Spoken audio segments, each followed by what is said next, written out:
a society where she's going to adhere to Islamic principles, then I would say there's a lot of countries in Africa to choose from. I don't have any recommendations, but for me, if I was to convert, if I wanted to, if I was interested in Islam, I would probably choose Tanzania or Kenya, um, or maybe maybe Uganda as well.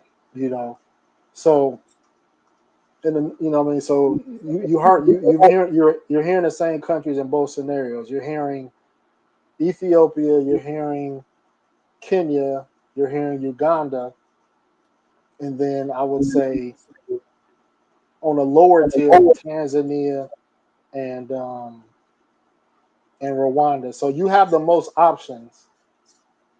You have the most options, I would say, in Uganda, Kenya, and Ethiopia. So I'm just going. If I had to give 3 countries or 4 countries: Ethiopia, Eritrea, Uganda, Kenya. Ronan, what's good, man? What's going on, brother? Nothing much, man. Nothing much, man. Trying to share my knowledge, man. I got you. Yeah, man. That's the biggest thing I would say is somebody that has an ethical and moral base is a big thing when it comes to marriage and relationships. You just can't get a non-faith believer and no ethical or moral backing by their family or themselves and think that you got somebody that's going to be solid. Right. Let's be real. I said this in the comments. I don't know if you went over it. Adam and Eve. Let's go back to the original sin. Eve knew who God was. The supreme being. She knew who he was. He said, just don't one rule tree. With one conversation with the devil, what'd she do? She went and ate the apple anyway. She went and ate of the fruit anyway. She disobeyed. So while religion is good, it has to be reiterated, retaught. It has to be reemphasized multiple times throughout a relationship. Just because she starts there don't mean she's going to end there, because in marriage, things change. You're expected to grow. You're not just going to stay stagnant in the way that you learn right now. Obviously, you're going to expose that person to other things in life. You're going to expose them to other environments. You're going to become more and more successful. What do they say? Money is the root of all evil, but money gives you access to things you dreamt of. But if you don't have a good moral and ethical base at the end of the day, they will change. Yeah. Yeah. You still need something that could pull you back in. You know what I mean? Somebody parents not gonna be alive forever. And sometimes you gotta use, the priest, or I don't know what people, I don't know in Islam what it's like a priest or scripture. You need things to pull you back in. Right. We're gonna sin. We're gonna do some things. But you need a good moral, ethical circle. You need to see who her friends are and her friends. You get what I'm saying? Whether she's tight with her family, all those things matter. Yeah. And like even with marriage, it's not about not getting divorced or woman not divorcing you, because I was thinking about this too. Like in the Philippines, like you can't get a divorce, but that doesn't just because you can't get a divorce doesn't mean that she continue to be a wife. Right. You want a woman that's gonna be a wife in a marriage through thick and thin. Like she's gonna continue doing her wifely duties. You don't want to just be married just for the sake of saying you married to somebody and y'all done separated and she lived and moved on and stuff like that. That's not what I mean.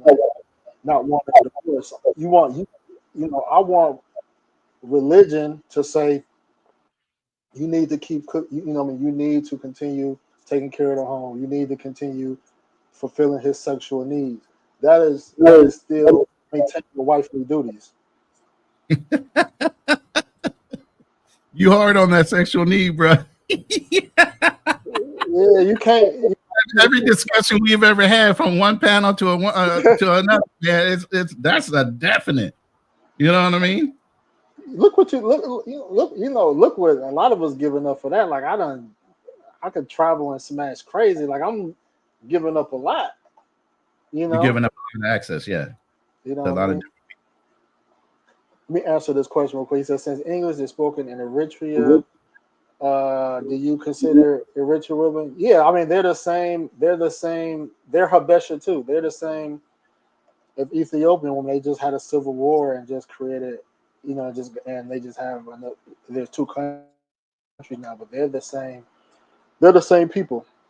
Just a border separated. This is a good point too. Pan Americanism, brother. He said the Quran talks about Jesus more than Muhammad. Farrakhan talks about Jesus a lot too. Yeah, Islam. I mean, a lot of my Muslim friends, like, they always seem to have a admiration for Christ, even though the difference is that there's a different belief in doctrine. They just consider Jesus religion. Jesus died as a man and had a whole family, whereas Christianity, Jesus died and was risen. You know what I mean? Yeah. So for me, I have a high admiration for Muslims, and they have admiration for Christians too. But there's a lot of difference of beliefs. You know what I mean? But a lot of some beliefs overlap. As well. Obstacles, salute, man. He said, much respect to the show. Obstacles to opportunities with Sean.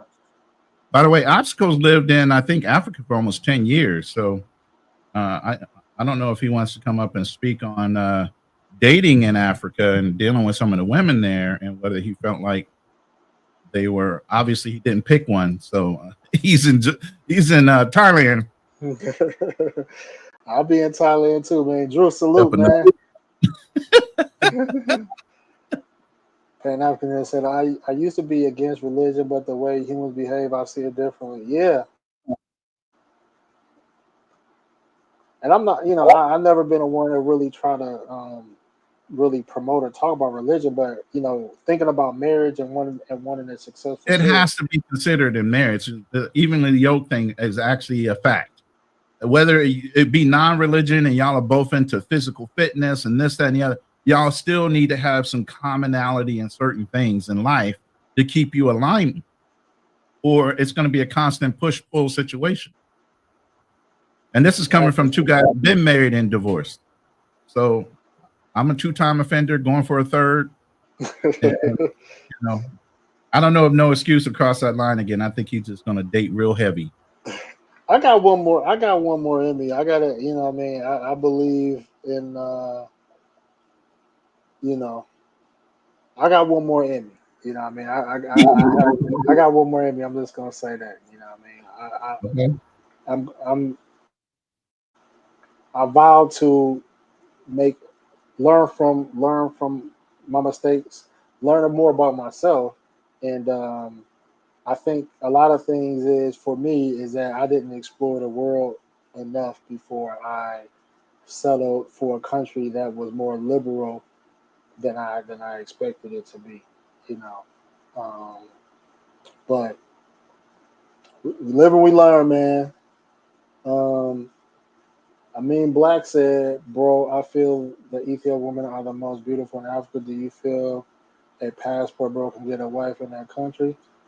Yeah, like it's crazy because like a lot of guys don't really share their African. From what I've seen in the space, I haven't seen a lot of people share their marriages of African women in general, But this one girl that I'm like kind of talking to in Ethiopia, I met her just I didn't meet her online or anything like that. I just met her randomly when I was there, and she was saying that she was telling me her younger sister got married and moved to the U.S. And I was like, how did she meet him? How did she meet an American dude? And she was like, his friend was already married to an Ethiopian chick, and I think he may have asked his friend like, hey, ask your wife if she knows somebody. And she introduced them guys, And I was like, how long did it take for them to get married? She was like, they got married in like 6 months. And I was like, wow. I was like, he was on it, you know? And so, though that's a country where women want to be wives. Like I don't know if I mentioned before, but I would honestly say that, you know, my wife in Colombia, I was the one pushing marriage, not her. It wasn't like that. She Oh didn't even wow. want to. When I met her, she really didn't see herself having children when I met her. But I just kind of looked at it like, well, she young. She probably, she probably thinking like that young. But if I would have paid attention to the inner core, you know what I mean? Like I was the one wanting to be married and have children. I changed her mind, but the inner core, if that wasn't her dream, then she was really doing it because of maybe it's too good to pass up on. Some women accept things because it's too good to pass up on. They'll be stupid to not try this. But in Ethiopia, a lot of women want marriage, you know what I mean? And so I think if any guy that's seeking marriage, if you seek a marriage, pursue it with a woman that really wants marriage. Don't convince if you have to convince her about marriage or convince her, because a lot of women now is when you ask them if they won't have kids, they may say, well, I'm thinking about school right now, I'm thinking about my career, maybe down the line. Women like that's more career driven, I wouldn't really try to pursue marriage with them because their focus is not on marriage. You know what I mean? And you would have to go above and beyond to persuade them to even want to get married. So I would say that you want women that's eager to get married, and I noticed that with a lot of Ethiopian. Okay. Real quick, don't Ethiopians usually have prearranged marriages? And I don't know if you sat on the panel Friday night, and there were some stories of people that would date these women of other cultures, especially from Africa. They would date them, but then after 2, 3, and one guy said they even went like 7 years or something like that. He went to the one to go and marry her, and the first thing she would say is, "My family would kill me if I married a Black American man." And they had to go back and actually marry somebody of their culture or their country. Oh yeah, I've seen that. And then you got to deal with the dowry thing. So let's not skip over all the details. Well, With you have a dowry. Anything else you have? Let me address all those things real quick. One, Ethiopia doesn't have a bride price. They don't do dowry in Ethiopia. That's one thing that's unique about them in Africa. As far as arranged marriages go, it's still a practice in Eritrea, but Eritrea is pretty much closed off from. They call it the North Korea of Africa, so they're pretty isolated. There's sanctions against them, so they don't even have internet there. Most people don't even have access to internet, so they still have they still have archaic practices when it comes to the country of Eritrea. As it pertains to a parent not accepting an outsider, you got to understand in the United States there is more prejudice against people outside of the community. So when guys talk about this is like Dominican, this is like all foreign groups.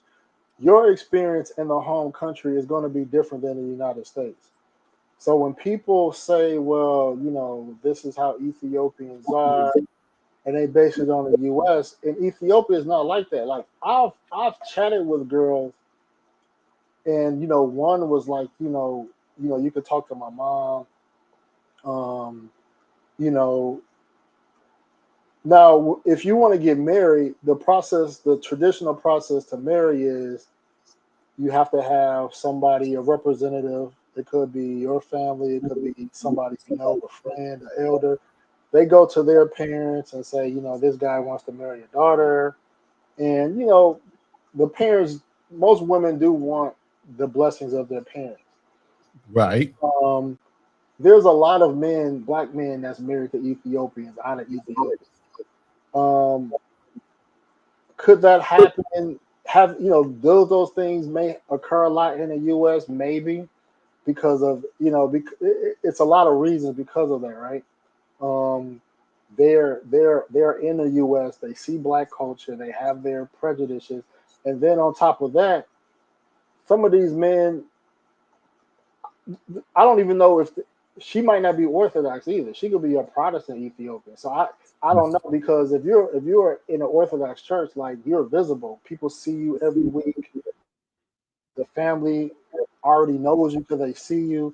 So they're going to be comfortable with you if y'all go to church together. That's not going to be an issue. So there's a lot of things missing from the situation, but I will not make the generalization that the families are against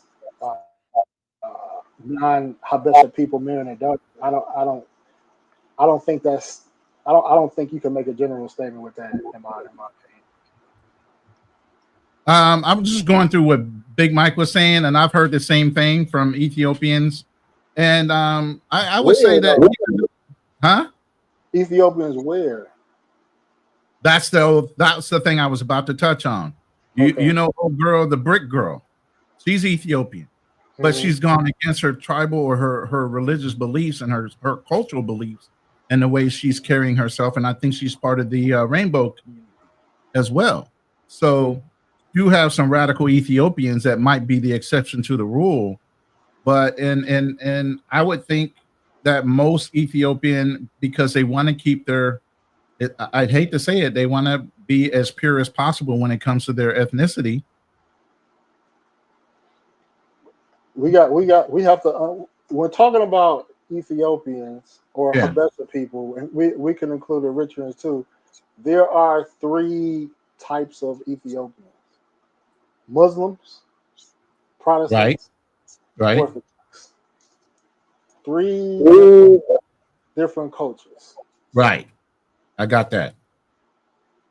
So if guys want to, I just want people to know there's 3 different types. So when if somebody say, well, this Ethiopian family is this, or this Ethiopian girl like that, my first question is going to be like, okay, what is she? Is she Protestant? Is she Muslim? Is she Orthodox? Orthodox women around the world are liberal. They're no different than they're Protestant. Mm-hmm. So they're liberal. We're thinking. They have no structure. They're Western women. Let me answer this question real quick. Ozzy said, are Ethiopian, Eritrean, Somali chicks in Nairobi still feminine, or are they westernized?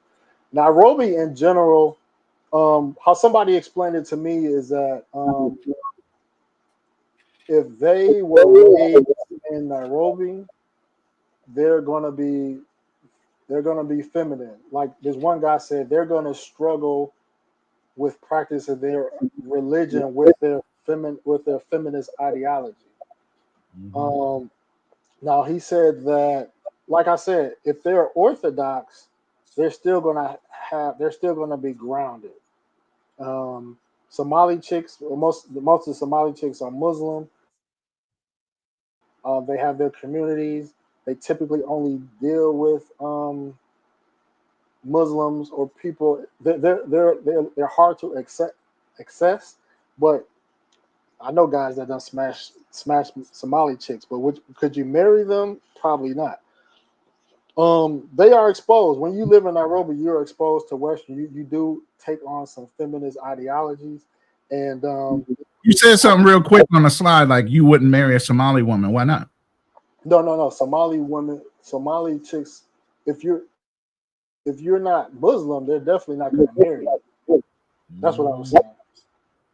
Because most Somalis are going to be Muslim.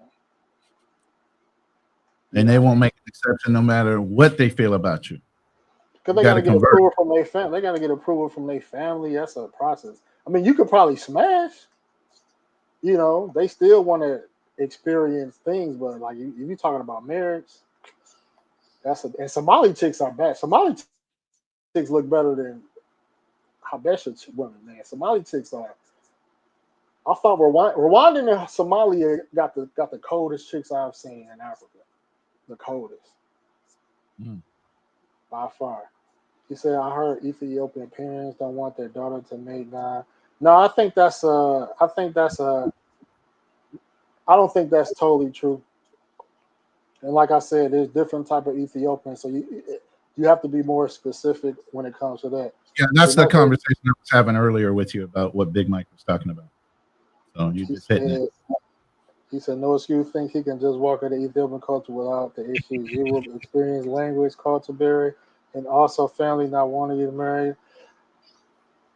Man, I'm in Philadelphia, right?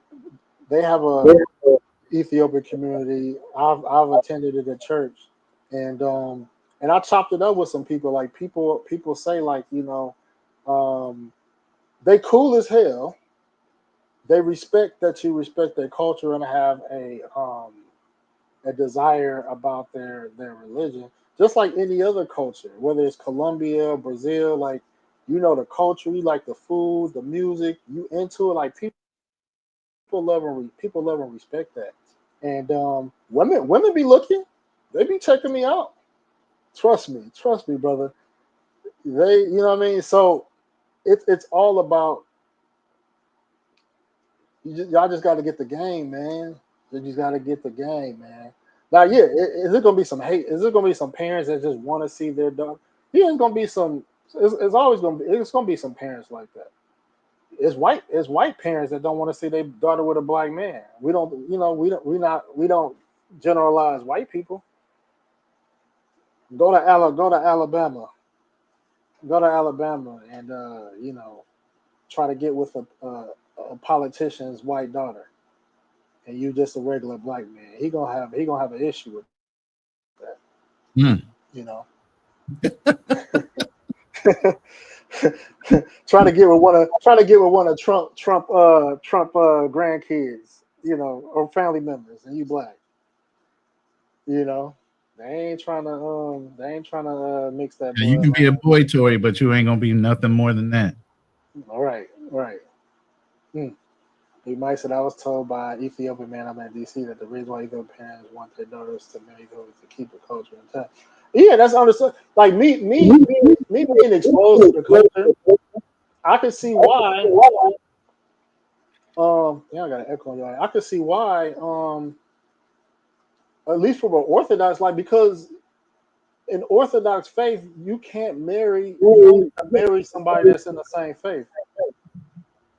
That's gonna eliminate a lot of dudes anyway. You know, and so why would a woman waste their time on a dude that doesn't know anything about her culture? He's not part of the faith. It's a non-starter. She's not going to even allow herself to even fall in love with a guy like that. You know, but if you are going to that church that woman is attending and they're seeing you on a consistent basis, then they're going to look at you as part of the family. You know, but yeah, if you are outsider, you are outsider. You are outsider. They are a religious based culture. You know, they're not a secular culture. Salute, true prodigy. You know, that's the same thing about Jewish people. Like Jewish is not a secular culture. They're a religious culture. So if you want to marry a Jewish woman, don't you think you got to be Jewish? You know, don't you think you have to be accepted in a Jewish community? He said, "Where is it?" I mean, some of your top. What were your top picks again? You said Ethiopia and where else? I said guys will have the most options whether they wanted a Orthodox woman or Islam woman. I said Ethiopia, Eritrea, Kenya, and Uganda. Okay. And of those countries, the only one I know of is Muslim would be which one? Eritrea? Because the other ones are Christian based, right? Or do Muslims they have a mixture? are all countries. Okay. They have a mix. There's a large Muslim community in Kenya, Uganda. Tanzania is another country, but Tanzania doesn't have they don't have a large Orthodox. They don't have a church there in Tanzania, so Tanzania would be only if you were from Islam.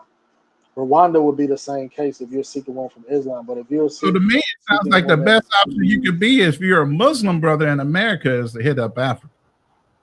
Yeah, exactly, definitely. Definitely. But if you're a Christian brother, it might be a little tight because some of those cultures are already westernized enough to where they're already starting to act like the westernized black women here in America. Protestant, and that's the Protestant. Like I said, Protestant church is liberal. You got women. You got female preachers. I've seen churches in Colombia. I've seen churches in Africa, Protestant churches, women preaching. And not that I had an issue with women preaching, it made me realize that the Protestant church is liberal now. You know, and they cater towards the woman more so than the family and everything else they were supposed to be catering toward. And LBGT and LBGT friendly, you know. Yeah. So you're not gonna see LBGT in Islam openly, nor Ethiopian Orthodox. So I don't want people to get confused because there are Orthodox faiths. You got Greek Orthodox, Russian Orthodox, but they are under a different they're under a different structure. You know what I mean? Orthodox is Eastern. I don't want to make a story, but basically in the 4th century, the church split ideologies, and so most of the countries in Western Europe adopted an ideology, and then the countries Eastern Europe adopted a certain ideology. So you got the Eastern churches of Eastern Europe, Ethiopia, blah blah blah, and then from the Eastern churches, you know, there were divisions, ideology, but the Orthodox Bible, Ethiopian Orthodox Bible, has the most books, which is 81. Right. So well, you know, I know because I asked you to pick me up one when you were over there. Right. Let me read this comment.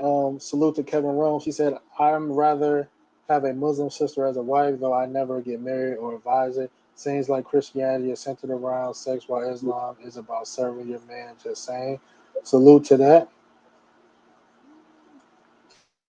He said, "In Kenya, which city is more westernized?" Nairobi for sure. Mombasa is mostly Muslim. Kenyatta is loose. I mean, I love Nairobi because of for other reasons, but yeah, it is very westernized. Larry says Big Mike is correct. Ethiopia is very xenophobic, even amongst other Ethiopian ethnic groups. I haven't experienced yet, and so I'm not going to discount other people's experiences, but I haven't experienced it yet. Salute to obstacles to opposition. Big Mike said, which of the following women from the cultures are hard to marry? Indian, Somali, Iranian. Man, listen. I don't know.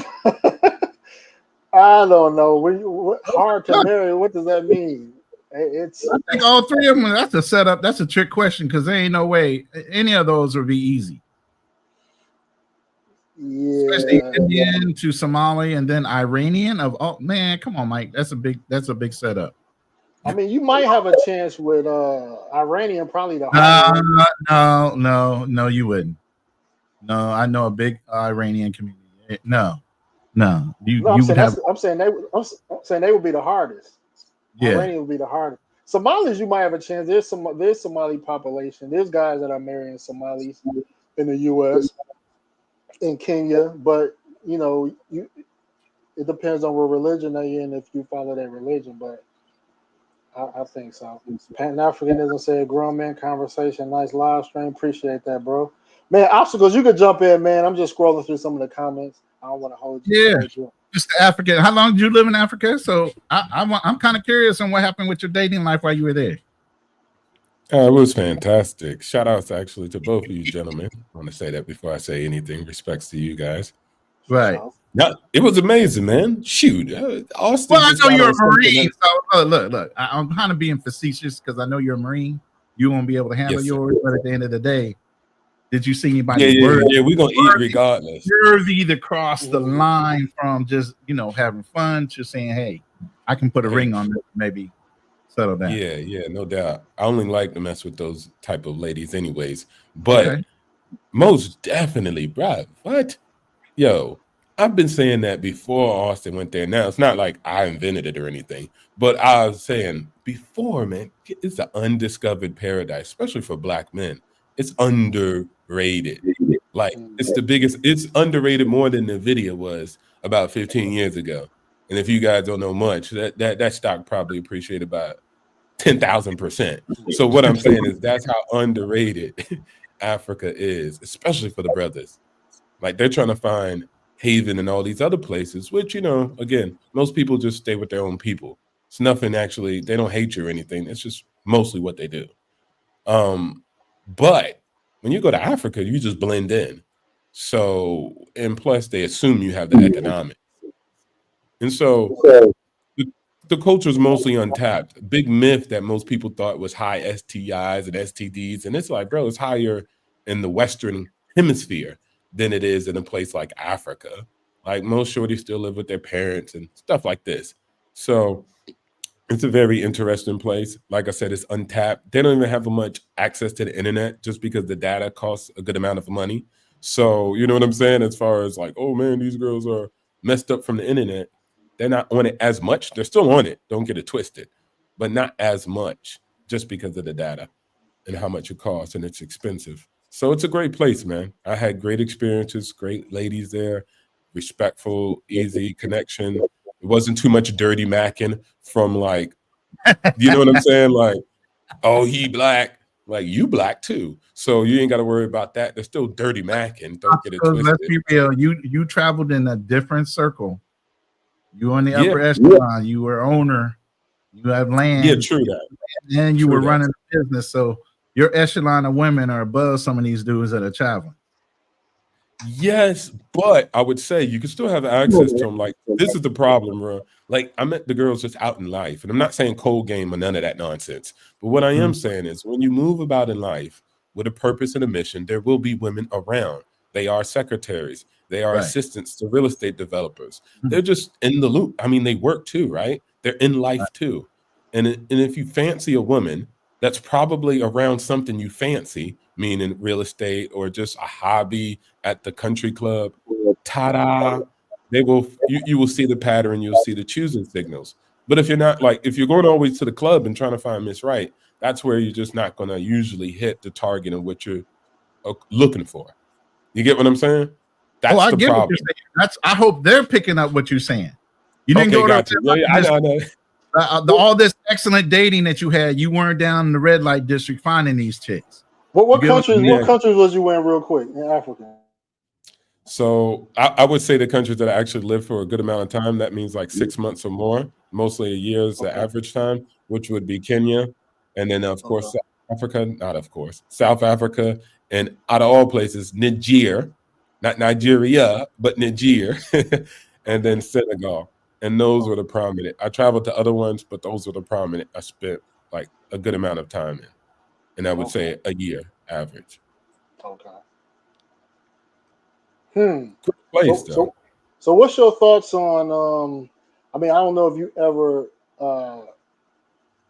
approached dating from a religious aspect, but did you notice anything as far as women that were let's say they said that whether they were Protestant or a Muslim, you probably didn't run into like Ethiopian Orthodox, but Yeah, I did. I spent you some did. time in Ethiopia, but it was more like 6 months, so I didn't want to qualify it at that. It was a Gotcha. little bit short time, but 6 months is good.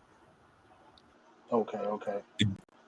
Yeah, I mean, some of the conversations we have with other girls from different places would almost seem disrespectful in Ethiopia, right? Like, hey, do you have any children? What do you mean? I'm not married.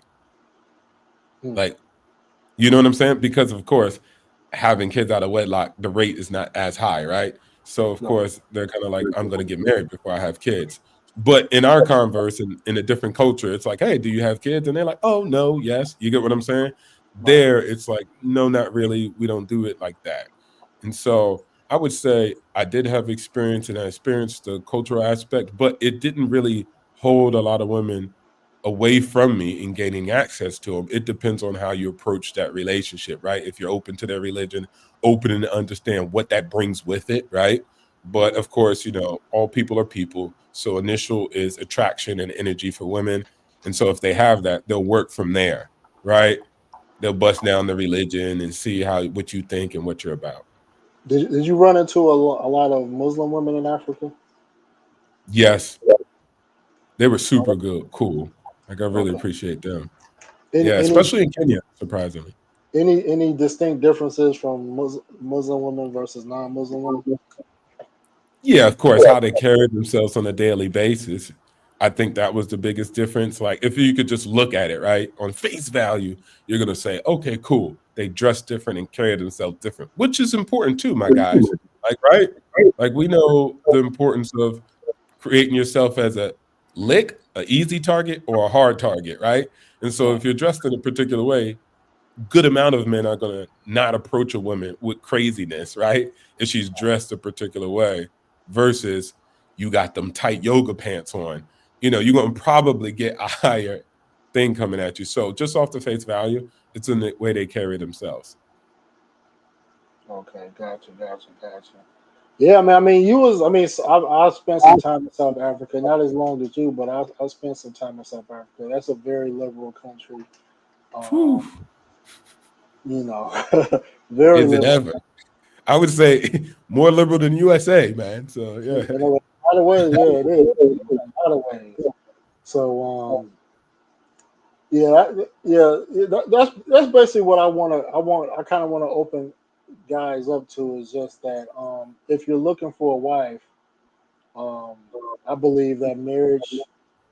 If you're not, I believe if you're not religious, then you shouldn't have to get married to. You don't need to get married. There's no reason to get married if you're not religious. Like I said earlier, unless it's for a business reason. Some people want to get married for visas. Some people want to get married for medical insurance reasons. So there's business reasons people can get married, which are legitimate. But if you're not religious, what's the point of getting married? But if you want marriage, then I'm of the belief that marry a woman from a very grounded religion, and I only see Islam and the Ethiopian Orthodox Church as grounded religions, for marriage. So 1,000% agree on that. That's a truth pill. And it's not saying all of them, of course, we just have to right, say that for people in the back. But right, I would also say, I want to highlight, I don't know if you highlighted this point, it's not even necessarily about the girl in itself. It's about her family. And if her family is aligned around, like I said, these doctrines or structures, it's maybe they won't approach the relationship from a romantic lens, but a lens of actually doing business, a deal, right?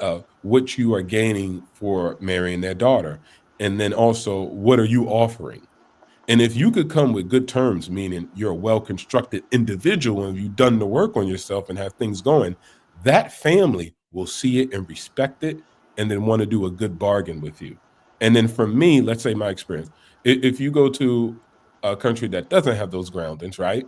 And I say something like, right. okay, what does your daughter have? Do you guys have some land? Do you guys have some gold, some debt? They're like, what are you talking about? Does she love you, and do you love her, and do you feel butterflies? If not, then get out of here. But from these constructs, they don't see it like that. It's more of an old world terms deal. Still, not saying all the time, but they could sit down and say, okay, let's talk about it. She's educated. We do have this. And from my experience, they were more willing to deal with me on those bases. The Ethiopian chick and her family did the same thing with me. We have this much land in Ethiopia. We know you have property in this place and that place. So it was a real conversation about an actual family coming together and making it work.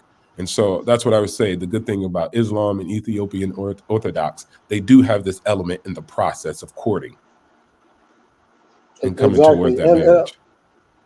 And someone want to say too, like, I know guys have challenges marrying women, not all the time, but some guys have challenges marrying women of other races or ethnicities in the U.S. And never travel to their home country. The best way to learn about a culture is to actually go to their home country, because what's impressive to a woman in the U.S., some women never been to their home country. When you say you've been to their home country, like they feel inferior a little bit. They like, damn, like I'm Ethiopian, but I never been to Ethiopia. Like shit, you know what I mean? You kind of got to leg up. You know what I mean? When you're dealing with, it could be a woman from DR or Colombia that never been to their home country or Africa, wherever. So don't try to learn a woman's culture in the U.S. Learn it from her home country. You know, Facts. David said, marriage isn't the issue. The laws are. I support marriage to equality, woman, but the laws say what exactly? Trying to see if I understand what he's saying. You understand? You understand what he's saying, Rona? I think he's talking about American laws more so. Okay. If you Yeah, could he's saying, clarify that, then yeah, in America, yeah, that's exactly why we're having this discussion about there are different options over in Africa when it comes to marriage, and the women that we're specifically talking about are African women, not necessarily any other women from other cultures. Now let me say this before I forget. Now people ask, okay, would you bring a Ethiopian Orthodox to the U.S.? And I would say yes. You know what I mean? I would say yes. They have the religion is the same. The religion is practiced the same here. It won't be any. It won't be any trade off or diminishing on how her culture is intact from Ethiopia to the United States. The problem with Islam, if you want to bring a woman from Africa to the United States, is you won't be able to fully. It may be, let's say Zanzibar, right? It, it's part of Tanzania, but they have a Islamic governance. They have their own court system. Um, Polygamy is legal, um, and so you bring a Muslim woman into secular United States, you are gonna have what she might be more liberal, like shit, okay, I ain't gotta worry about this, I ain't gotta worry about that, you know. So you're gonna lose some of your Islam practices coming to the US.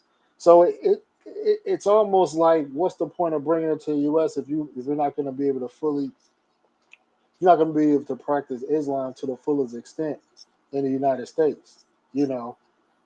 So that's something And to you think mean about. You know, I by mean, you might. not practicing the religion is the full polygamy thing?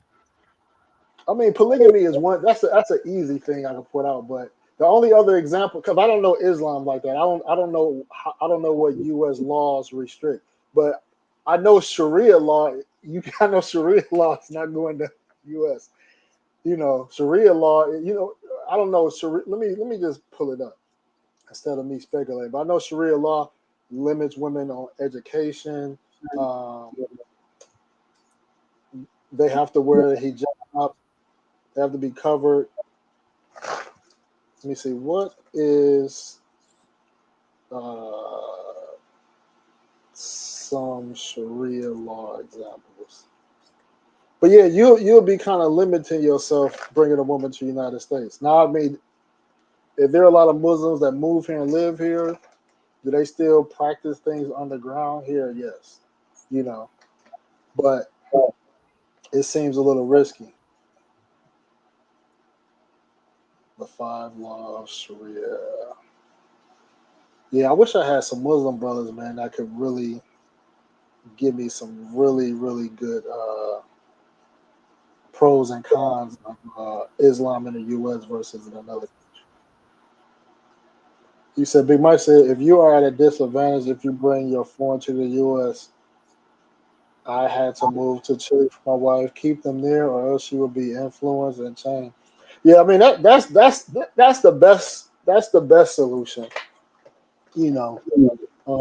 Some guys, I mean, most guys are. We have to be real too. Most passport bros will not be able to live in another country. So for the 90, let's just say for the 90% of brothers that will have to live in the U.S., it has to be what we call that risk. We have to have a risk management process, right? What is most likely? What is the most likely scenario for it to succeed? What's the most likely scenario that she won't switch up? What religion makes the most sense in the United States? So those are conversations that we're having now, and some of it is opinion, but a lot of my opinion is based on things that I researched and things like that. So, I have to lead by example. So, I'm going to be the test dummy. The crash test dummy. But here's the thing. Let me say this real quick. Yeah. You as a man need to have your shit together first. Mm-hmm. Before you start going through all these hoops and valleys and all these obstacles. Going through all this, you need to have your house in order as a man. You need to be prepared and ready to be a husband. You have to be a husband. You have to be prepared to be able to want to take care of that woman. You have to be in a situation where you add value to that woman's life as well, not just taking her and taking advantage of whatever she has to give to you. So be of the right mindset when you start looking at these things. Yeah, you can go and take advantage of these women all day long, but at the end of the day, if you're really looking for a wife, and that's what we're talking about, you need to be a husband. Yep. Big Mike bro, when I look at Andre Love crossing borders, he moved to Cali, Colombia for his wife, and their marriage is 5 years strong. Yeah, and Andre said he is not moving back to the U.S. He said, hell to the no, no. But we did a stream running with Fearless and Kendall, and we talked about how they brought their wives to the U.S. and they have a good great relationship. Everything's going on right. Everything's perfect. And Fearless even upgraded his wife's education up to a doctorate. So he can deal with a more liberated woman. That and it could be, like I said, you can. Oh, man, that was kind of like a slow slide, kind of hit like liberated. What makes her liberated? She's still a Dominican woman. She still has traditional values. Just because she has an education doesn't mean she's liberated like that. That's part of liberalism is tied to education. I'm not saying it as a bad thing, and I'm definitely not taking a shot. I'm just saying that it is. Women are liberated in the U.S. They have opportunities. They have access to more things. They are liberated. I'm gonna have to say this, man. But as a man, you can't fear those type of things if you're dating or you're bringing a woman back to the United States. It's our way, or you can get the hell out. Well, let me say this. So men of Afghanistan that practice Sharia law and women aren't allowed to get an education past the 6th grade. They're doing that because they're fearful of how their women will turn out if they become educated. Are you saying that they're afraid? Say that one more time so I understand exactly the way you're saying. Men in Afghanistan. I just watched the interview with Tucker Carlson? Oh Lord, not him. Yeah, that's a name. Tucker Carlson. Tucker Carlson. Yes. And he talked to one of the Afghan leaders. And maybe it was somebody else, or can't. It was. I don't want to. I watched this interview, right, and they were pressing him. No, it was another guy. They was pressing one of the Afghan representatives about women's rights. He like, would you guys allow women to get education, to be educated? And he was like, no. But my point is that they practice Sharia law, which is a more extreme version of Islam. And are they fearful of what will happen if their women become more educated? Absolutely. What are they fearful of? They're afraid that a woman with knowledge is not going to like them and it's going to leave. But that's their religion, though. Listen, it shouldn't be about her education. It should be about whether she loves and values her religion, her ethics, her morals, whether she was raised to be a wife and still continue, whether she's making money or not, be obedient and subservient to what her man wants her to do within the relationship as a leader. So you disagree with Islam? I disagree with Sharia extreme law. I didn't say Muslim religion as a whole. Don't generalize it. You said Sharia law is tougher. Now listen, though, the rules in some Muslim communities, like some of the Muslim communities, they say a woman has to agree to polygamy. In some communities, they say that a man can bring in another wife and she has to accept it. So, do you think that? Do you think that she should have more liberty to choose if he could have another wife, or should he be able to follow his religion and just bring a wife home without? Again, if she's rooted in her religion, her morals, and her ethics, and her religion dictates that this is a possibility, she knew what she was getting into.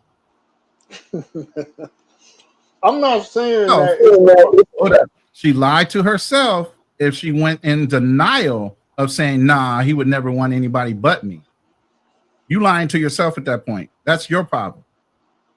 I'm following the law of what you believe, what your whole ethical background is about, your moral basis of who you are as a person is about. If you knew these rules are in place and we didn't have that discussion that these were going to be excluded, then why wouldn't you think they would be included? All right. So this is why I had this stream, because Protestant faith, which most Christians are in America, liberalism gives them the freedom to not follow their religion, the freedom to divorce not based on biblical grounds. And so, while liberalism is good in some aspects for women, here's the point that you're missing. Okay, you're giving government ruling factor over your religion and your moral base. That's your first mistake. I don't care what country you live in. Your moral and ethical base is based off your religion, no matter what country you live in. So if she was born and she believes and it's ingrained in her soul that she's this religion, it shouldn't matter what the rules are, the operating rules of the government that you live in. You're still going to follow your moral and ethical base. I don't give a damn what's going on around them. That shouldn't matter. But why is Protestant church failing? Because they're not reiterating their basis of what they believe in. They're starting to cater towards the people that are supporting the pastors. The women are in the church. The single mothers are in the church. Who is he preaching to? The ones that are paying in his pockets. He is no longer ethically bound. He's money bound on keeping that church going. He's money bound on making sure his pockets are fat. And he's going to cater towards those women and stroke their egos because they're the only ones putting money in the coffers. The men have left the church for a reason, because they did. We are very strict when we come to our belief structure as men. We know we need to be protector providers. We know these things. We have not changed in our structure, our being, or anything. Hypergamy has never changed. Women are always going to go for the bigger, better option, the moral, the better genetically developed person, or whatever they feel like they're attracted to. But that's a ho-hum situation for polygamy. As a man, if you not continue to stay competitive, what that woman going to do? She's going to wind up getting bored with you or whatever because society has dictated that. And she feels like she's allowed to leave. But you kind of proved my point, though. No. I'm saying society makes you believe that. If she's more, let me finish. Let me finish. If you're morally and ethically bound, it should not matter what society rules are. You're still going to be grounded in your religion. You're still going to be grounded in your basis of your moral and ethics. And whether society says you can or cannot, you're not. A grounded woman will defend women being able to preach in the church. That is not. That is not. Where does it say in the Bible that a woman should be the leader of a household? Where does it say in the Bible that the woman should be a preacher? If that's so, then Mary should have been able to go out with the disciples, and she would have been considered a disciple. No. Don't flip it to what I'm saying. Stay biblical. If you're gonna say it in the Bible, say it in the Bible. Don't say what society says. Let me respond to some things you said, because you put fear out there. Now, aren't you supposed to be afraid of the Lord? Listen, hold on, no. You're talking about men being fearful from liberating, allowing their woman to grow in a certain way. Now, you said men by nature are more strict, right? A lot of men have left the Protestant church to Islam for a reason. And so in a lot of ways, Islam is, I'm being facetious, but let's say Islam is oppressive, right? So you have in some ways, but that's okay. So you agree that men are more strict, by nature, and so they choose to go to a stricter religion, Islam. So in Islam being, Islam, let's say it can be oppressive. So are men that are leaving a Christian church going to Islam, are they fearful of Protestant women now? Is that what you're saying? I wouldn't say they're fearful. They just know that they can't control a woman that has been listen. I wouldn't say they're even fearful of the women. They just don't like the ethical and moral basis of the women that are in those churches, where they understand the Muslim religion has held their ground in strict belief of how women should carry themselves and what they should do. And they have strict rules for those women to follow, and they are following them obediently based on those rules. Then they feel like that's a better situation for them. Let me get obstacles in, bro. I want to ask you this question. Do you think the woman do what they need to do, or they're already pre-trained? You as a man can train the woman to be in what you feel like you're going to be in by setting up your situation and explaining how you want life to be. And if they're believers in your moral basis, then they're going to go along with it. Or you can have the religion do it for you, and you can just marry that way. You don't have to train yourself. Do you think Brother Andre is fearful of bringing his wife to the U.S.? He already said that. I'm asking you. Do you think he's fearful? Brother, I don't know, but I know their relations. As far as what I know about him, I know he's a strong brother, and their relationship is solid. Now, what are the hesitations? Maybe he just doesn't like the way the American society is as a whole when it comes to treating brothers. You have to dig into that with him. Don't ask me to answer for another brother that ain't on the panel. I ain't doing that. I would say it's also just, it would be stupid. It would be stupid for him to put his wife in that condition where she would be constantly attacked for her beliefs. Like it's not like another girl that's American would let her live on those Ethiopian Orthodox beliefs. They would combat her. Girl, why he got you controlled like that? Why would he want to expose, even if his wife could hold the guard, why would he take her out of her element to put her behind combat lines so he can make some bread? No, I think he's probably in a good position where he's like, look, we don't need to take on that stress. Why not be in a culture that respects the way she sees the world? And I think that's good. Stay in the Garden of Eden. Don't leave out of it.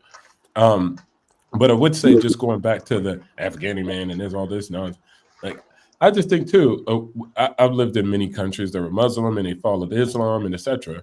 We always take the assumption just because they got Sharia law that they're like in control. That doesn't mean that. Like dudes can still be cucked. Dudes can still be emasculated within their own household. So even places that we look in the Middle East, I lived in the Middle East. What do you mean? Girls are still out here. Like they still take the risk.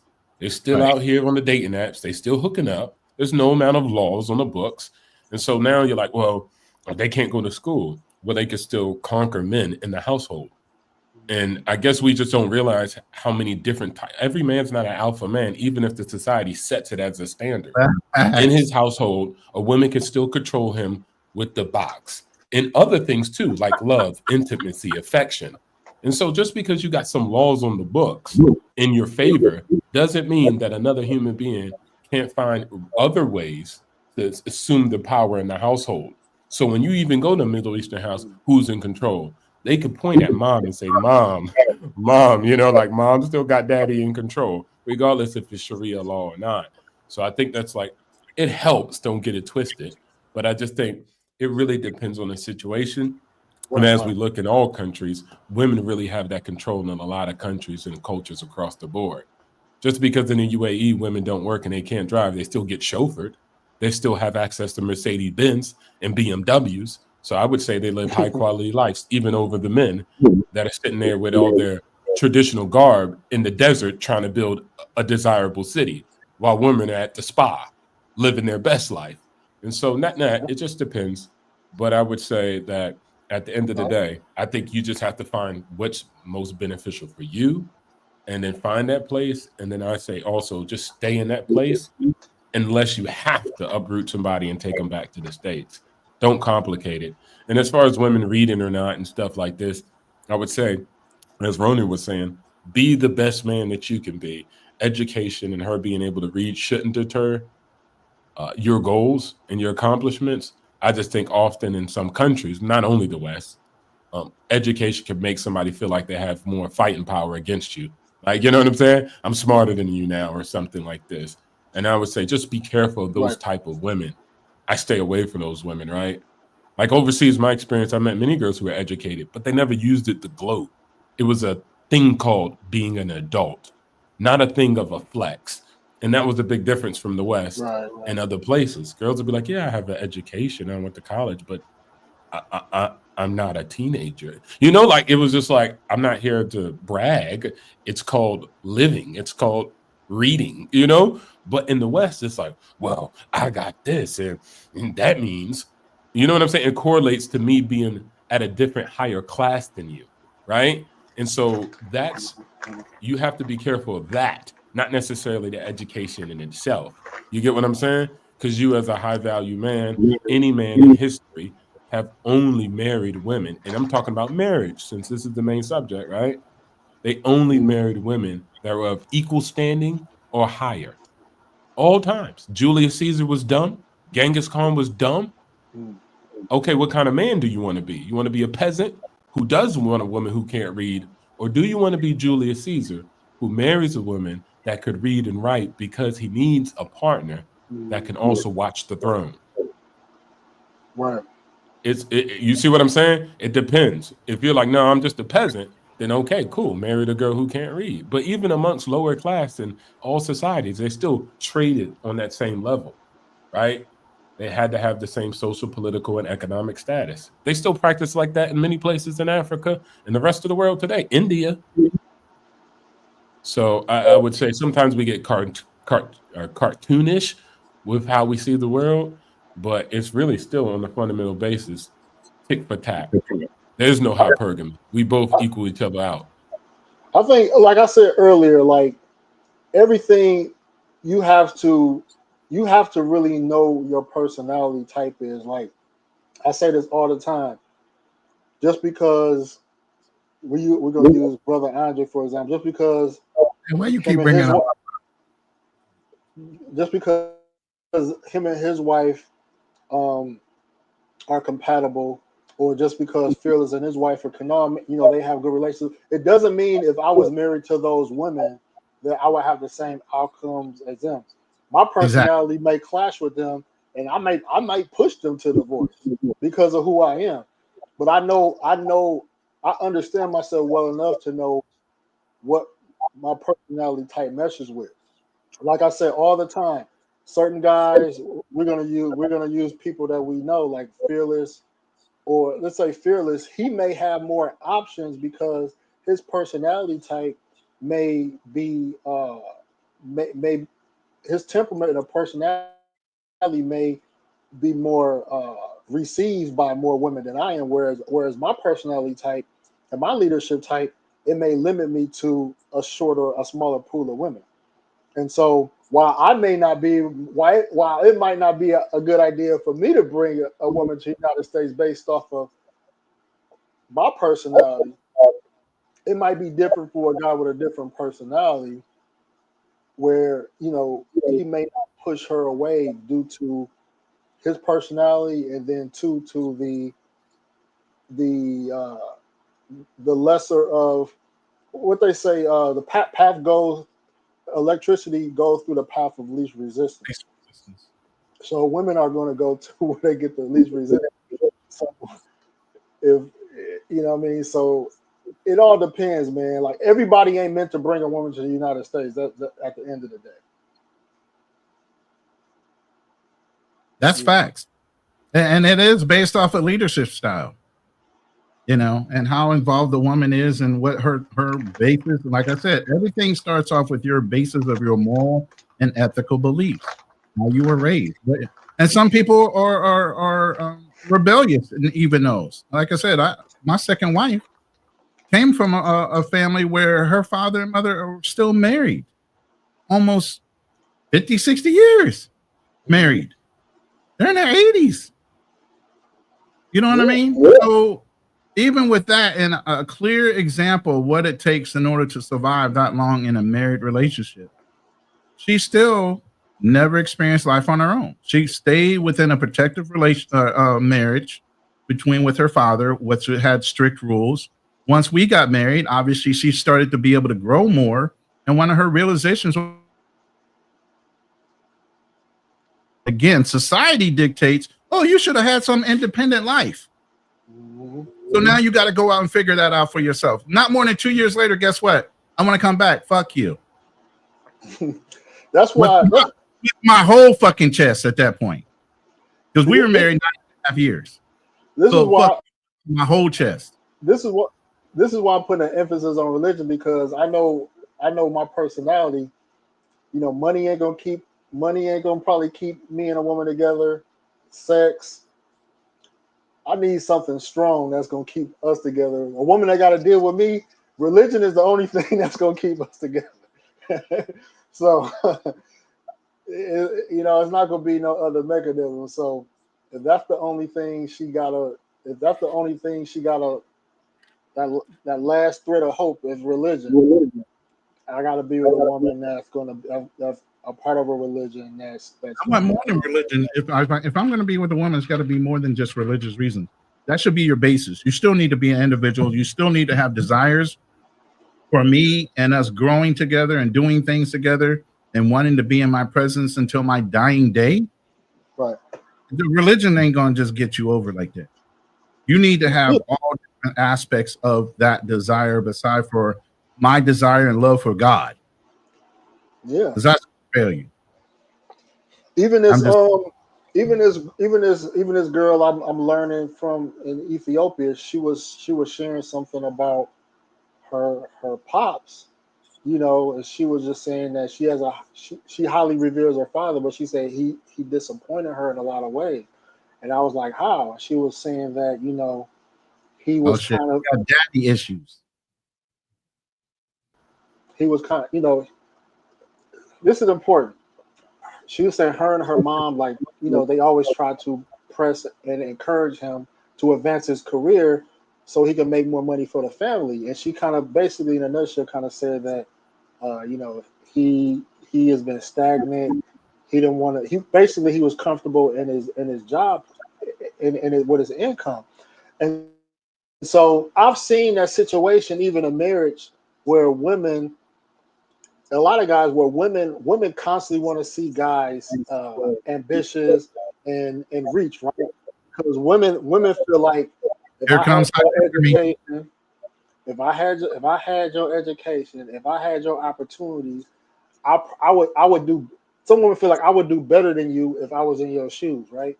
So when she was explaining to me about like she felt like her father was stagnant and didn't grow, it made me realize that to your guys' point, it can't always be about religion. Like women are still watching you, they still have expectations, even though they may be more grounded and staying in marriage, but they are fighting against disappointment. You know what I mean? This man disappointment to who and whose eyes? This is the thing about a woman. She's always going to have an expectation higher than what is necessary. I don't know if you remember, there was an interview with a woman where she said, I couldn't date a man that didn't have this, that, and the other. And then she talked about a situation where she was dating a doctor. He already had his doctorate. He already had a thriving practice. She wanted him to do more, have multiple offices, work yourself to fucking death. Don't have a quality of life. She didn't give a fuck about that. She only looked at why he was just happy with being a doctor. Why the fuck not? You're a doctor. You know how long it took you to get your doctorate and actually have a thriving practice where people respected you in the community? That still wasn't enough for a woman. It's never going to be enough for a woman is what I'm trying to tell you. Yeah. That's where hypergamy comes in a woman's mindset. We have the protector provider where we have a solid basis. We have resources. We have this, we have that, and we lock ourselves into that. Women have no limitations. And now with the way the mentality is within society is, if I'm not happy, I can leave. Regardless of how successful you are. Money doesn't buy happiness anymore. I would say it's probably interesting, and I'm just going off on this because you were just saying that, Ronan. But I think like the reason that maybe women have that desire is because they have options. Exactly. It comes with options. Like most men move from a paradigm of scarcity. So you could never understand somebody who moves like that. You're like, bro, I locked this in. I'm solid. Shit, I'm ready to get married and forever, ever. She's like, bro, I got 20,000 options from some of the richest, most elite people always reaching out to me. You get what I'm saying? So it's probably a paradigm from so many options. And it's always been like that. You know, they've always been all men would want to sleep with all women, right? Or any women, but most women don't want to sleep with all men. And so it's a supply and demand thing mostly. And so the desire to want more and more and more, it just comes from having that much optionality. If there's a guy who has that much optionality, they probably take you too. But they usually don't have that much options. You get what I'm saying? Even the most flyest dude who got the most options still got less options than a goddamn average girl. So even the top performing man will never still, in human period, will never still realize the same potential of an average woman when it comes to sexual marketplace and having human relationships. So that's probably a paradigm. We just put it like, oh man, they could never be satisfied. It's because they always have a high level of demand and something that we can never correlate with. But this is why. Let me interject with. This is why. Now, Ronald, you remember when we did that stream and I had the clip with O'Shea about ambitious woman, right? Yeah. About why I don't want an ambitious woman, right? And part of the reason is when I talked to when Olga was telling me about her father and how her mother then wanted him to be more ambitious, I had explained to her. I said, well, I was generalizing, but I said men or women are different when it comes to men. Typically don't like change, right? We typically like things to be stagnant for the most part. Like we just want to. We don't like too much change. Women always want to see constant change, elevation, constant change. And so, if you're a woman like that, that means you're an ambitious woman. Not all women are ambitious. Some women are cool with sitting on their ass and just doing the bare minimum. The soft girl life. I fuck with the soft girl life. But I was telling her that you are an ambitious woman. You want to see in your father what you want to see for yourself. And so I said, well, you don't need to. you don't need to look for a man. You need to pursue what you want to pursue. But I said, when you turn 30 years old, and now you maybe you didn't accomplish, if you don't accomplish your goals by 30 years old, your options for marriage may go down. And so, and so she was like, well, I just want to better myself until that right man comes along, and so I don't have to worry about money and things like that. But an ambitious woman can be dangerous because she's going to put her mentality on you if you're not as an ambitious man, if you're comfortable and with where you're at. So it's again, doesn't that shy away from her upbringing? And like I said, if the woman's not rooted in her upbringing, she's going to start dictating to what success is in society, not what success is in the way she was brought up. Right. Society is dictating that mentality, not what she was taught. And that's the factor. Do you have a woman that follows the fucking crowd, or she's an individual and she does things on her own? Do you have a follower, or do you have somebody that goes outside the boundaries of what society dictates is right and wrong, and she follows what she was taught from her ethics and her religion? Right. Like to Obstacle's point earlier, like and he was right. A woman, even if you have the upper hand in a situation, a woman is always watching you. She's always challenging you. And I watched a documentary on YouTube about some king like in the 10th century in Europe, and he had a wife that he loved, and he deleted her because she basically was emasculating him, and he's the king. You know what I mean? They got, back then they had ultimate power, and even his queen was challenging him, emasculating him, and he deleted her. And so women have been doing this from the beginning of time, regardless how powerful a man is. Like, a woman will, to what Obstacles was saying, a woman will, she's watching you, she's observing you, she's judging you. She's pouting, she's getting an attitude in some instances. So having control, to his point, is not going to control her emotions. Negative. But what was it called? I kind of said this at one point. I think our assumptions when we go into marriages and etc., we make these false assumptions where it's like, I give you an example. How many times you heard people say, yo, excuse, bro, I'm getting out the game. I'm retiring, putting up my jersey. Right, Ronan? Oh, yeah, yo, man, yo, you get out the game, Obstacle. Yeah, I'm settling down, bro. I'm tired of these streets. I'm tired of the games. Right? We heard this, right? That's what it is. What I was telling my friend, was like, nah, bro, you tired of expeditions. Now you into playoff season. Now you into the real big leagues now when you get married. We think the games end. So our mentality is, hey, when we get married, I'm tired of the games, right? I'm tired of this single dating. It's BS. Look, I'm getting married. I'm settling down. And what I say no is that it's actually the quite opposite. You have a higher threshold to meet now. There's more games going to be played. The games now you got to deal with mother-in-laws, father-in-laws, siblings. Yes. Prior to that, you was clapping, going home to your house, or maybe she, shacked up with you a little bit, but it ain't that deep. Your assets wasn't mixed, bank accounts wasn't exposed, your careers wasn't connected. So again, the mentality we have is, bro, I'm gonna get married, I'm gonna get out the game and settle down. There's no more games. What I'm saying is, no, you just entered the biggest game of your life. And that's when you get married, because that's when it becomes complex. You got to satisfy the same chick for 50 years plus. That is complex. That is deep. They're going to change, right?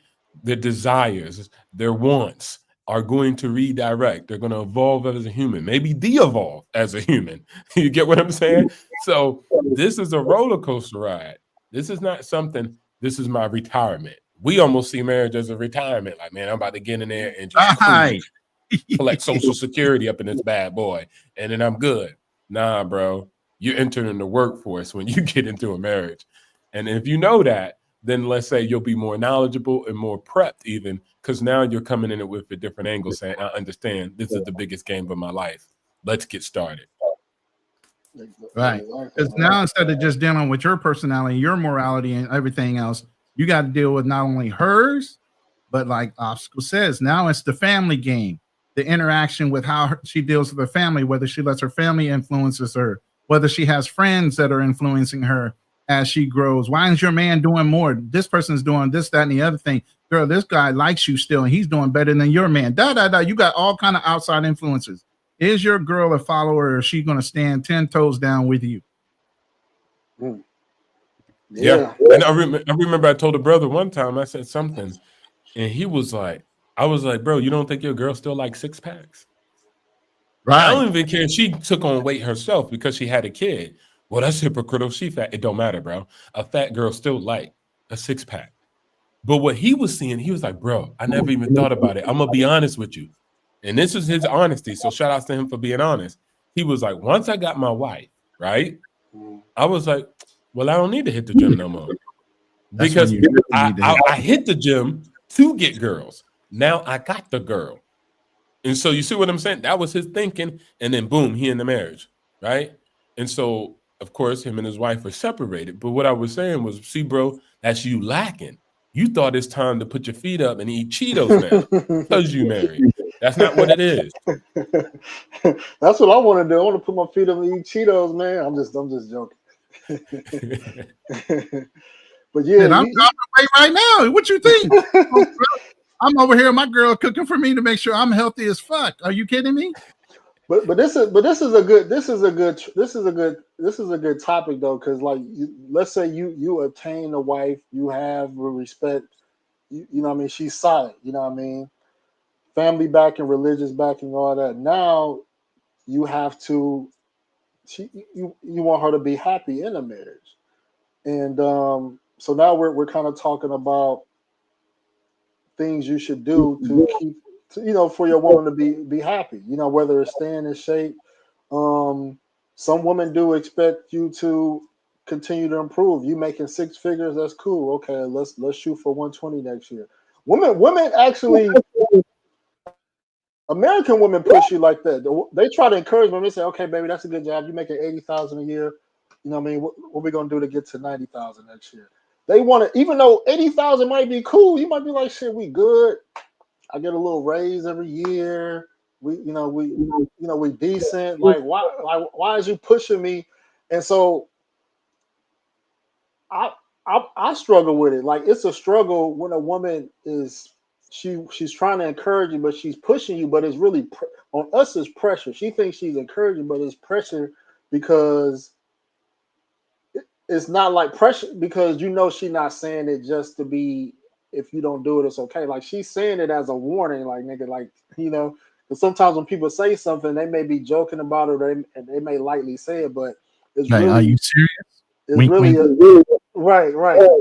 So, as men, like, it's something to think about. Like, by nature, we want to be content. We want to be content, or we feel like, okay, we made it to the level. Now I can relax. Now I could be like Al Bundy and chill, or said Al Bundy. And so it's kind of, we gotta, we kind of need men and women to have this conversation, because we die sooner, we die younger. We don't want to be working ambitiously until we die. Like, I want to be able to live to 80, 90 years old, like some people, and to live that long, you can't overwork yourself if you want to live a long life as a man. You can't overwork yourself. And you actually do live longer to have a woman versus don't have a woman. That is something to say. When a man is in a relationship, he actually lives longer. So, but we die first too. We die first too. That's from stress and other things too. But here's the thing: if a woman keeps you on a regular diet, if she keeps you going to your regular doctor appointment, because men, we will fall on a goddamn knife or a sword versus us going to the doctors on a regular basis, having things looked at. Women do that, and that's why they live longer. Believe me, a woman will put you on a schedule to make sure your health is intact, especially if she loves you. Yeah, I do see that. But what I always emphasize to guys, though, do that yourself. That ain't no magic. That's pretty goddamn simple. And so, and then too, again, most people think I'm traditional. I'm actually a super feminist, only out of just being logical. Because there's no way you're going to run me around like a war or a working mule until I die. And the only reason that the goal of like trying to get all this money is getting pushed back is because you don't work. I'm feeding 8 humans. And again, let me get this clear. That's not natural. That's not natural at all. I got a school, guys. It's called hunter-gatherers. We hunt for meat. They hunt for plants and vegetables and fruits. We both curate provision, right? I protect, she reproduce. That's it. It's protection and reproduction. Provision is the responsibility of the family, period. Hence why people used to have kids and they used to work on the farm. They used to be farm hands, right? Like, so everybody worked, right? But if you got yourself working and somebody just consuming, that ain't no yin and yang, right? That's out of balance. And so your balance sheet is out of balance. And hence why you guys feel like you're going to be working forever and ever. And then this is what I would say. It's not in the West, because if you come to Thailand, man, what? I got cab drivers who work all day, every day, always tell me, yeah, man, my wife, she yak, yak, yak, yak, yak. If I don't make money, it's yak, yak, yak, yak, yak. I got to make more. I got to make more. So, bro, it ain't you. It's Vietnamese men. It's Thai men. It's a bunch of men globally who get yak, yak, yak, yak. Because that person who may not be in charge of being breadwinner is always saying, hey, go get some more bread. Get some more bread. Get some more bread. So I would say it's a human thing. And it's definitely humans when men have relationships where they put themselves in that position. Like that other person is just a co-pilot. Drive. Do you guys think do you guys think the women that are talking the soft life, do you find those type of women more attractive? That just say, you know, they want a stress-free life. They don't have the ambition mindset. They just want to, you know, they just want to relax and be taken care of, and they're not gonna put that ambition mindset on a man because they're not ambitious themselves. No, I think women are more ambitious when they know you're the one bringing in the money. All they have to do is sit back and take it and reap the benefits. Yeah, go out there and kill yourself for all they care if they didn't really love you. The soft life chicks don't want to work. The soft life chicks don't want to work. Listen, if she runs you to death and you don't care about yourself, she will run you to death until you make so much money and you wind up dying from a heart attack early in life. Who's the inheritor? So at the end of the day, you still need to make sure you're being taken care of while you out here getting it for the other one that you supposedly love. Okay, I got somebody in the background. Kicks Kaya Global. Hopefully she a female. And I would say also, in the background, hold on real quick. In the background, real quick. Yeah, go ahead. Before I bring you up, can you just cam on and cam off? I just want to make sure you're not like, there be people trolling and stuff. I just want to just, you know, make sure you cool. All right, cool. I'll bring you up. You can turn your cam off.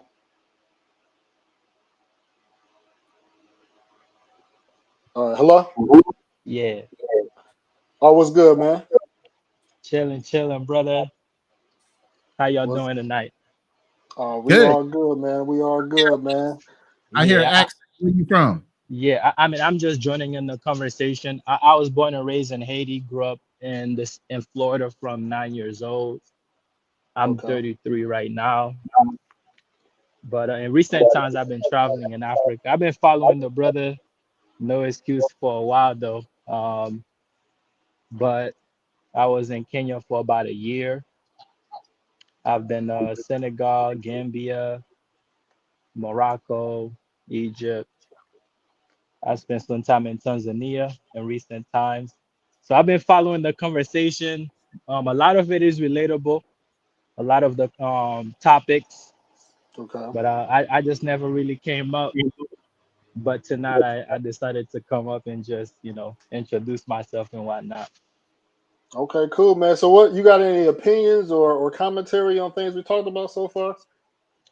Yeah, I haven't. I'm kind of like at work, so I haven't really been. I've been like in and out. Okay, But okay. just by the title, in relation to like who make better wives, either Islamic or Protestants or Orthodox. I haven't I haven't been to Ethiopia, so I can really comment on that in terms of that experience. But I've dated Islamic, I mean, deep relationships, Mm, as well as Protestant women. I would say when it comes to principle in general, I feel like Islamic women are more principled. They're okay. more grounded. They're more firm. Just in terms of, um, I would say, for lack of better term, submitting to principle.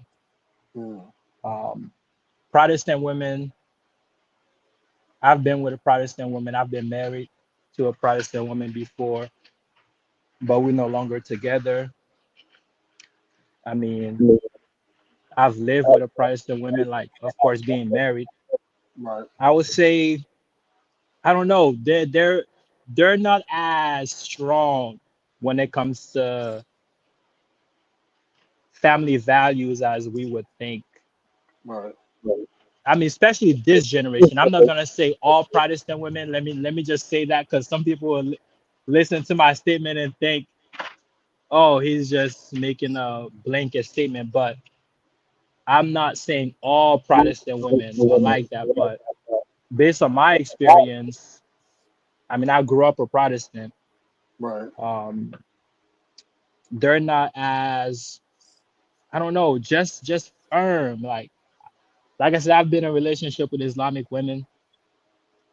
There's something about, I would say, the principles of Islam that cultures them to choose their family, choose their man, because once they marry, like, Protestant women believe that, like,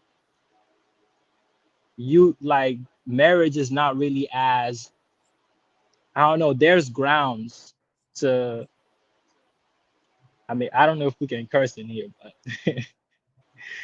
but like there's grounds to just like bounce, you feel me? Especially in America, like nigga, you can dip. Like, Yeah. but in Africa, let me just say Africa, like once you marry, the family's involved. If you got a divorce, like you gotta go back through those same channels. Like Yeah.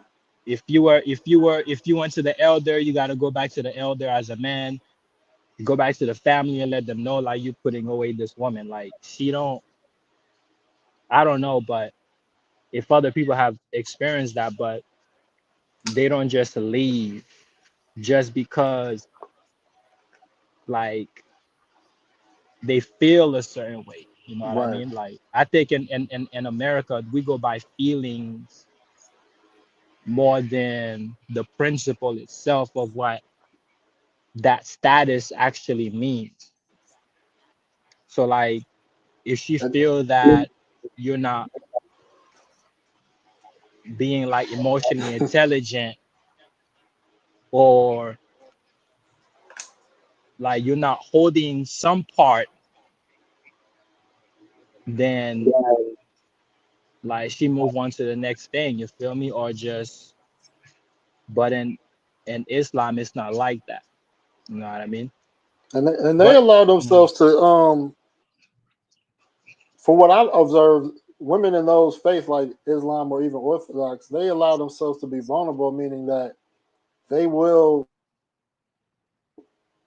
they will not work and be married and be and vulnerable in the sense of that they force themselves, they put them in a situation where they force themselves to have to work it out because they don't, because they put all their faith in that man. Um, they don't, some may have education, some may not have job experience, so they know that there are situations where they will be asked out if they divorce, and that's being vulnerable. Like Protestant women or women in the West, they learn from the past, or they learn from the past that, hey, you can't be vulnerable, you got to have a backup plan. But when, what I see in a lot of these cases, women are still allowing themselves to be vulnerable, and that's another reason why I think a lot of these situations last long. Yeah, definitely. I agree with that. But then that then allows you to be a man, you know what I mean? 100%. That there's no gray areas. Like Facts. everybody knows their role, and we maintain those principles. But I think also, I don't know, in the West, women are not raised and like to be in alignment with marriage. It's more so career. Like that's the spiritual compass that they're navigated towards. Like they're not. But once again, I'm not speaking every woman. You know what I mean? Like Right. I'm just saying in general. Like growing up, even as men, like we were raised to just be more career oriented. Unless you was raised in a family that nurtures you to see yourself as a leader, as a man that would like lead families, children, and so on and so forth. But in general, we would have to assume like a completely entire education to actually succeed in that realm. And I think in Africa, even amongst Islam, because Yes. I've experienced Islam more than Orthodox, and I would say like they were raised in that way, like I would to say, become wives. You feel me? brother, it's only like from my observation from dating globally, it's like it's not your problem is not even careers or none of that. Your problem is just no respect for men. Like I'm from Poland. I mean, I had a girl. I'm from Poland. Super cool. Her mom worked. Her dad worked. They loved, stay married. She still did what she did in the household, and he did his small roles as a man in the household. And they both worked. End of story. They both worked until they have a retirement age, 60, and then it was end of story. She was like, well, I just love you. And I saw my mom do this, and that's it. And it was just a respect. It wasn't about like, never did her career come in like, oh, I choose you over a career. It had nothing to do with that. It required extra work. And so what you're getting confused is some people are just lazy and they're telling you it's because of my career. Right. But if I wasn't working a career, I swear to God, you'd be getting all the home cooked meals. No, you wouldn't, my good guy. You'd be getting Uber Eats still and getting Hungry Man on the TV because even the wives that are, watch this, peep this. If I'm lying, then I'm flying. Even the wives who are, what do they complain about? The husbands that still fully work don't come back and do what? Help them with the household duties still. So even the girls who are housewives, they still complain about the working men and say, oh, you're always gone. You're not helping me with the kids. So it's just about just being a person being lazy. It has nothing to do with the career getting in the way. It's just them saying, hey, I don't want to do all that. And then, like I said, even if you retire and make them a household wife, you still ain't going to get them cooked meals if the person's lazy. And so I don't think that is an issue. And then, like again, Ronan, how many girls we meet in Philippines and Thailand that are nice and they work? Working, you don't have to be mean because you work, right? And I think if women in the West were more nice, right?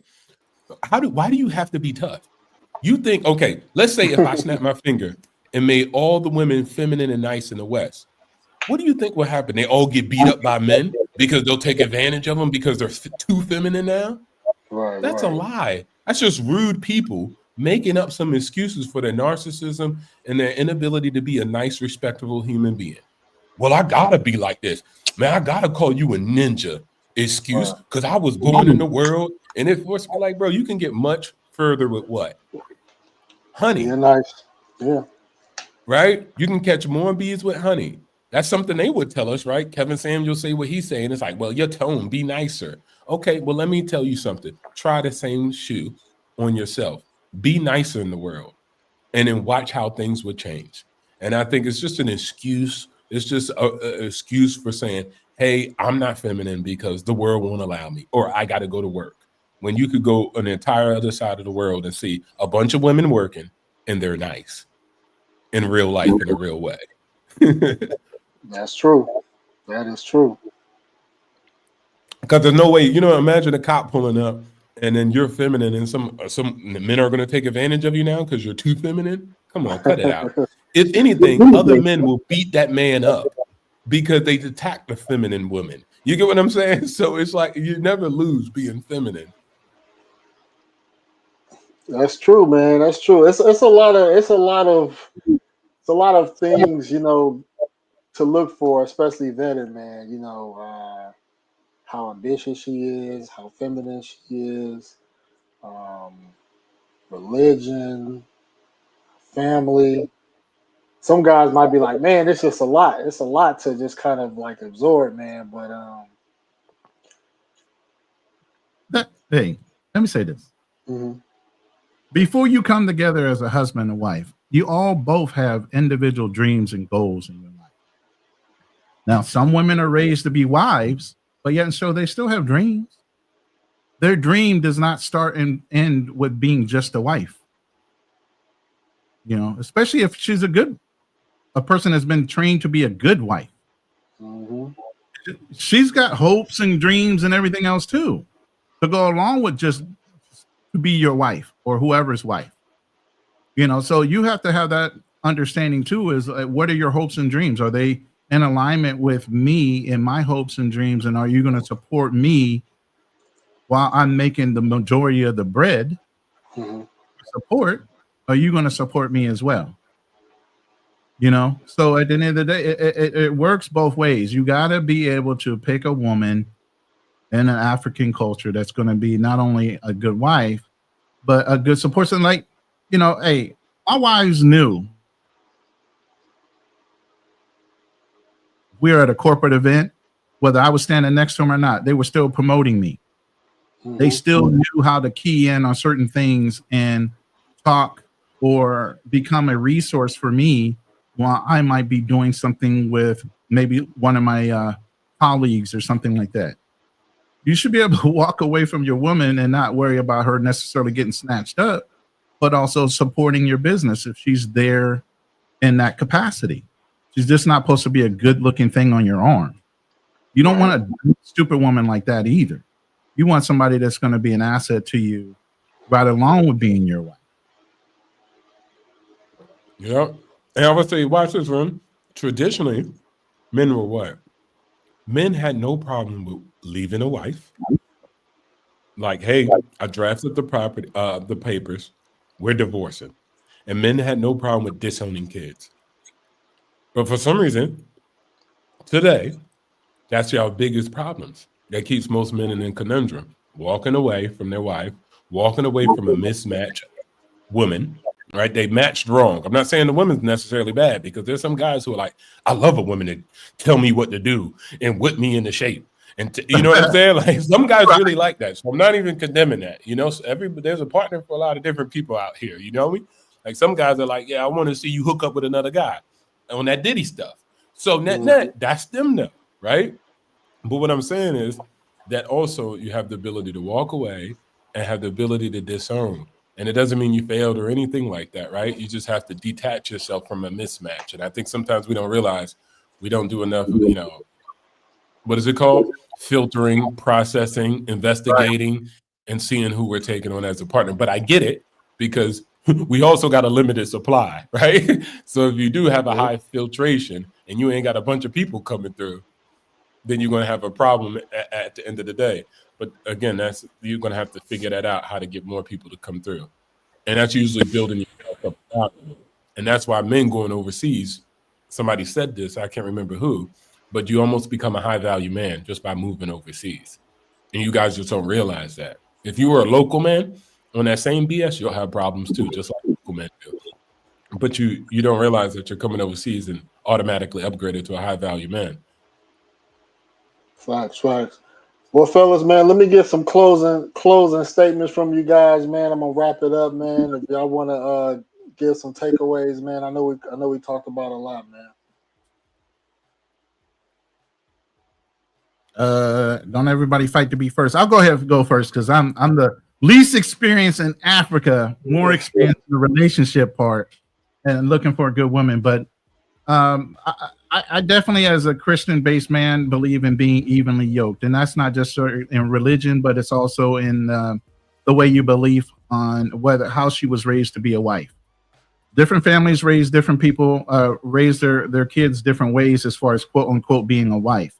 But if you got somebody that has a good family background, their family are protectors, she's covered by her father, and everything is going well that way, then just dig into the family and figure out if she's going to be a good fit overall. I don't believe in having a dumb wife. I want a wife that's intelligent, can talk on different levels and different layers of different things that we might be doing, so she can be an extra resource to me and not just a liability. Because a lot of guys will just marry a pretty thing, and that's all that is a liability. She ain't doing nothing but spending your money and sitting there, at the end of the day. But yeah, be careful who you pick. But there are a lot of opportunities in Africa and other countries. It depends on what you're looking for. Everybody knows I'm in Southeast Asia, Philippines, so I'm edged out on the African side of it. Hey. But other than that, that's the last thing I got to say. Great line. I always appreciate you allowing me to come up on the panel and give my insight. No excuse. We talk plenty of times offline, so you already know what my mindset is. So peace to you, brother. Peace to the brothers that are included on the panel, everybody in the chat, by all means. And that's my word of the day. Hey, real quick, they do got Muslims in the Philippines too. They do got them in the Philippines, so. Yeah, you got to watch out. They're the extremists, and some of them are still bombing. The white boy was the one that got killed. The Muslim family. The white kid that got married to the Muslim Filipino, the one that got killed, was a YouTuber. Yeah, that's from down. Okay. I'll leave that one alone for now. Appreciate but you. But you sound like you're really enjoying the Philippines, though, brother. The way you, like, with passion, made your closing remarks. Oh, I'm definitely at peace. Let's put it that way. And I definitely have a good one. And we're going through the process right now. Believe me. We're going through that process right now. Like I said, tomorrow I'll be moving into a permanent resident for the next year. I already got that signed and locked in. So that'll alleviate some stress. Because as men, you got the looming thing of stability. You jumping from Airbnb to Airbnb, that ain't cool. That ain't stability. You know what I mean? And if you're serious about being somewhere, then you need to have a permanent location in order to progress and even getting your residency visa and certain things like that. So there's a process involved in that. So be men and don't just go over there for the snatch. Get yourself established. Yes, sir. Yes, sir, man. All right, let me get obstacles, man. You got anything you want to close out with, bro? Yeah, great video across the board. I definitely would say the biggest thing that I would add would be the one that you're not retiring, guys. Once you get and you're looking for marriage, it's the ultimate game. It's the ultimate season. It's the biggest season of your life. And so just change your perspective when you enter into that paradigm. And then also, most people say, dang, bro, I always tell people I actually haven't had bad relationships. All mine's have been good. I just didn't want kids. So that's why, it never went longer. You see what I'm saying? But they all were great relationships. But, how? Am I perfect? No. I just go to marketplaces, which are good for me. You get me? Maybe my story would be different if I was fishing from a different pond.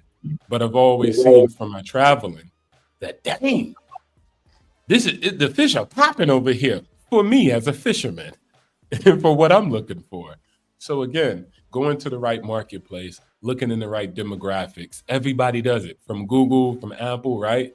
They look up the customer demographics and then target the appropriate audience. And I think this is what the stream was really touching at, is know yourself, know what you're looking for, and find the right pawn and find the right marketplace, and you'll find your winner. Shout outs to you, No Excuses. And actually, at the end of the day, with that information in this video, there's no excuses for you not to find what you're looking for.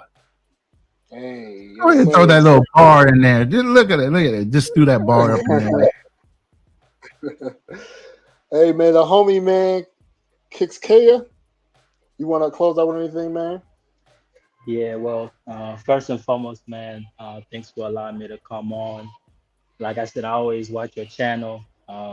Usually when I'm like traveling and stuff, I don't really get to catch up on too many videos, but when I do, it's always a blessing.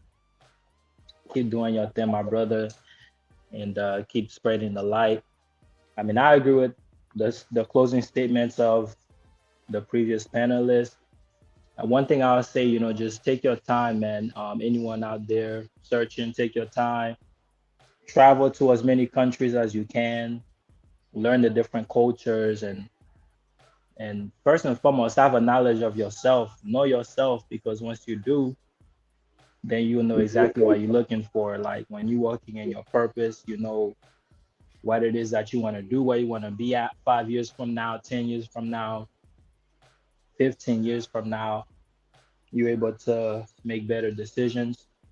But last thing I would say is that I don't think there's hope lost in America. I feel like, the American woman can be an asset if you know how to navigate the mental properly. I think with women in America, you have to do a lot of the work in the mind, like, because a lot of them, they're really looking to be re-educated if they're not damaged. Right. I think that they can be an asset even to some of your international endeavors. You know what I mean? If you're able to find the right piece, depending on how you're building your structure. So I wouldn't say like close your eyes on America, but be strategic and more intelligent and more keen on exactly what it is. Then you can see that woman would be someone that can help you build even bigger than maybe a woman in Africa can. You know what I mean? So, or maybe you might want to have, multiple continents under your belt, Right. if you know what I mean. So, but yeah, my brother, that's my closing statement. Thank you once again. God bless. Peace out. All right, for sure, man. Appreciate all y'all coming up, man. So yeah, man. So this is Afro Sundays, man. I know it's been a minute, man, but trying to do some rebranding, still trying to learn exactly what direction I want to go with the Afro Sundays. But I'm going to continue to travel. I'm definitely continue to educate myself and learn and research about, Habesha women in the Orthodox faith. I'll be continually traveling to Ethiopia, Kenya, Rwanda, Uganda. And, I know a lot of people is wondering, like, why is he so honed on this certain demographic? Like, I'm researching. I haven't made any conclusions. I haven't married nobody. I haven't converted yet. So I'm researching. And so if things don't pan out, if I see something funny, I definitely going to convey that to you guys. But I'm researching, I'm learning, and I'm on this journey. So, I'm trying to keep y'all on this journey. But appreciate y'all tuning in. Please subscribe if you're not subscribed. Please like the video. Please comment. And I will check y'all out in the near future. Peace out.